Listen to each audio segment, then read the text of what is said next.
और यह अभी की बहुत बड़ी खबर है।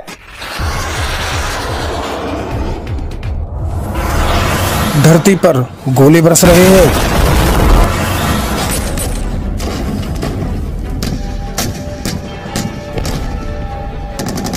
ये जहन्नुम के कुत्ते हैं, ये रॉ के पाले हुए हैं, ये अमेरिकन CIA के तैयार करदा है और इन्होंने सिर्फ पाकिस्तान के खिलाफ जंग की है। हम कभी मौका आया, ऐसा मौका बना तो बताएंगे उनको। 4 जंगें हुई हैं, कितनी जंगें हम जीते हैं? 4 जंगों में हम लोगों ने सारा जीते। इंडिया तो आए दिन मजाक। इंडिया के जो मिसाइल हैं वो कामयाब मिसाइल नहीं हैं, जो हमारे पास मिसाइल वो कामयाब मिसाइल हैं। अच्छा, पहले जो 4 दफा मौका बना था उसमें आपको पता है कितनी दफा हमने उन्हें बता सके या वो हमें बता सके?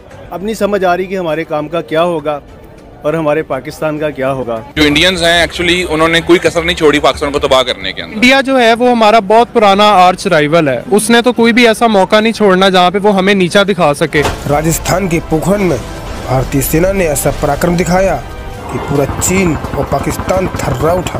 और इंडिया ने ये मिसाइल इस वक्त क्यों टेस्ट किया? लेकिन क्वेश्चन ये है कि ये प्राइम मिनिस्टर मोदी ने क्यों ये टेस्ट किया, ये एक सवाल है कि क्यों उन्होंने ये महसूस किया कि we should test this. Bharat के स्वदेशी हथियारों ने प्रधानमंत्री मोदी के सामने शानदार प्रदर्शन किया, जिसे देख पाकिस्तान तो दूर की बात, स्वयं प्रधानमंत्री मोदी भी हैरान हो गए।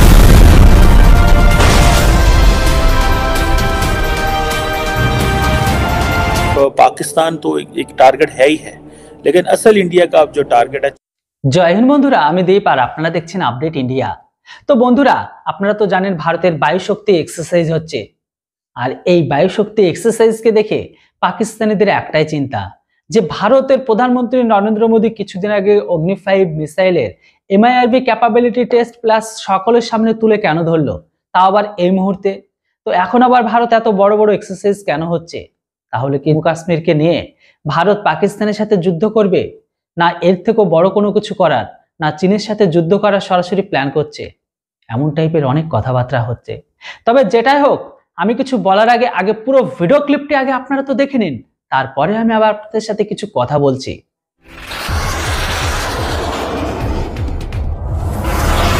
धरती पर गोले बरस रहे हैं।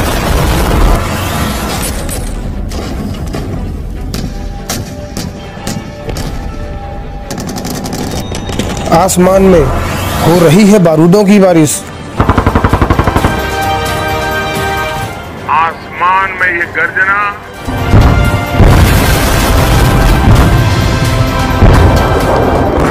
ये नए भारत का आह्वान है। राजस्थान के पोखरण में भारतीय सेना ने ऐसा पराक्रम दिखाया कि पूरा चीन और पाकिस्तान थर्रा उठा।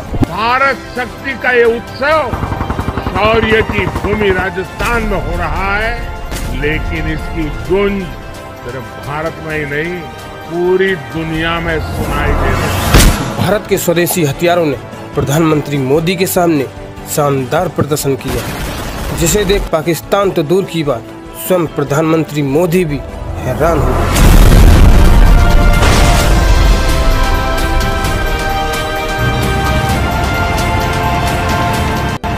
हमारी थल सेना के जवान भारत में बने आधुनिक अर्जुन टैंक और तोपों से देश की सीमाओं की सुरक्षा कर रहे हैं।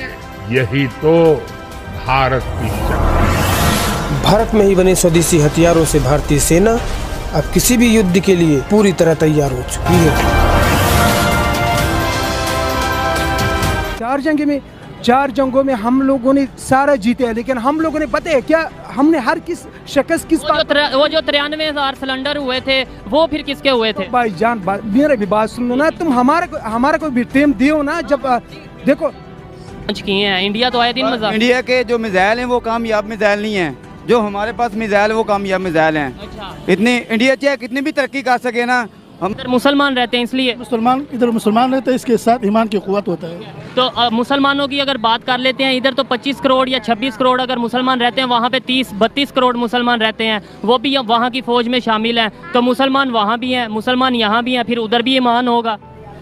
नहीं है या ईमान से काम नहीं चलता। ईमान बहुत अच्छी चीज़ है और ईमान पे ही पाकिस्तान कायम है। लेकिन अगर सिर्फ ईमान से ही काम चलता है तो फिर ये बताएं हमने एटम बम क्यों बनाए, मिसाइल क्यों बनाए? हम तब भी ये कह देते भाई ईमान है बस ठीक है। ज़ाहिर अपनी हिफाजत तो अल्लाह ताला ने भी कहा है कि अपनी हिफाजत ज़रूर करो। आयतुल हम कभी मौका आया, ऐसा मौका बना तो बताएंगे उनको। ठीक है, पहले जो 4 दफ़ा मौका बना था उसमें आपको पता है कितनी दफ़ा हमने उन्हें बता सके या वो हमें बता सके? 4 दफ़ा जंग हुई है उनके साथ, आपको पता है कितनी दफ़ा हम जीते हैं? लेकिन उनको शर्मिंदगी हुई है।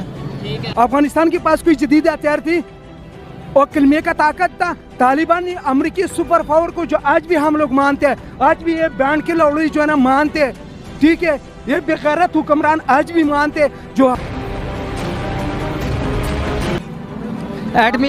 हाँ, इतने हम पाकिस्तान के शेर हैं, हमारी फौज से अलग रहेगी और हमारे जैसे शेरों से इंडिया मुकाबला करके देखे हम अपने जैकेटों के साथ बम बरूद बन गए उन। বন্ধুরা আপনারা তো জানেন এই মুহূর্তে পাকিস্তানের অবস্থা কি। পাকিস্তানের শোচনীয় অবস্থা দেখে আমাদের মাঝে মধ্যে হাসি আসে।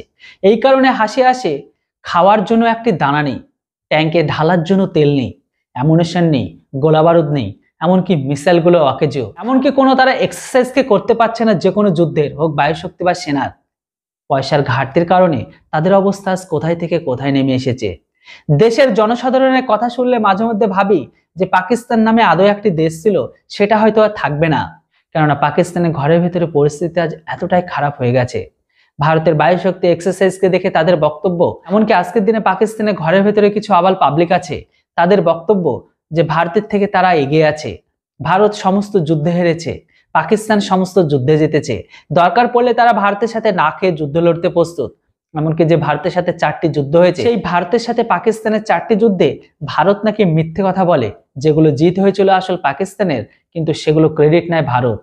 বর্তমান সময়ে পাকিস্তানের আজ যুদ্ধ করার মতো পরিস্থিতি নেই, এমনকি তারা ভারতের সাথে আজকের দিনে যুদ্ধ করার জন্য এক পায়ে দাঁড়িয়ে আছে। যে ভারত আজকের দিনে পাকিস্তানের সাথে যুদ্ধ করার জন্য সমস্ত রকম প্রিপারেশনকে নিচ্ছে, তো অপরদিকে আবার পাকিস্তানে কিছু বুদ্ধিজীবী বা কিছু শিক্ষিত কিছু সংখ্যক মানুষ আছে, তাদের বক্তব্য যে ভারত আজকের দিনে কেন পাকিস্তানের সাথে যুদ্ধ করবে, ভারত পাকিস্তানের মতো বোকা বা বেবকুফ কান্ট্রি নয় যে এই মুহূর্তে পাকিস্তানের সাথে যুদ্ধ করে তাদের ইকোনমিকে ডাউন করবে।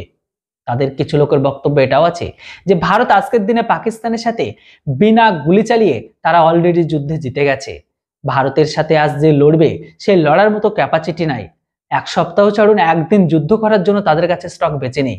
এমতো অবস্থায় পাকিস্তান ভারত যুদ্ধ লাগলে তাদের কি হবে?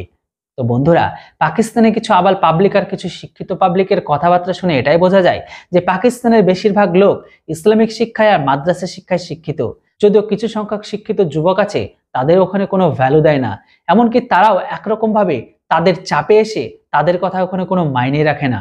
তাদের বক্তব্য ইসলাম সব থেকে বড়, ইসলামের উপর আর কেউ নেই, ইসলামিক শক্তি সব থেকে বড় শক্তি, ইসলামের সামনে সবাই ছোট, এমন ভাবনা চিন্তা নিয়ে তারা চলে।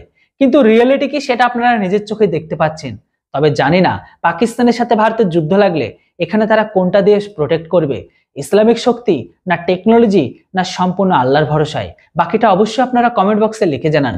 এর সাথে সাথে আপনাদের কাছে একটা ছোট্ট রিকোয়েস্ট যে আপডেট ইন্ডিয়া চ্যানেলের মতো আরো একটি চ্যানেল কি খোলা হয়েছে কিছু প্রবলেমের কারণে, সেটা নাম হচ্ছে ইন্ডিয়া আপডেট। আপনারাও সেই চ্যানেলটিকে যতটা ভালোবাসা এই চ্যানেলে দিয়েছে সেম চ্যানেলে দিয়ে সেই চ্যানেলটির মেম্বারের সাথে যুক্ত হন, কেননা আপনি যদি এই চ্যানেলটিকে ভালোবেসে থাকেন তাহলে ওই চ্যানেলটিকেও ততটা ভালোবাসা দেবেন। কেননা আমি 1 সপ্তাহের মধ্যে টার্গেট রেখেছি 1000 সাবস্ক্রাইব, জানি আমার ছোট্ট আশাটুকু আপনারা পূরণ করেই দেবেন। Thanks for watching. জয় হিন্দ, বন্দে মাতরম।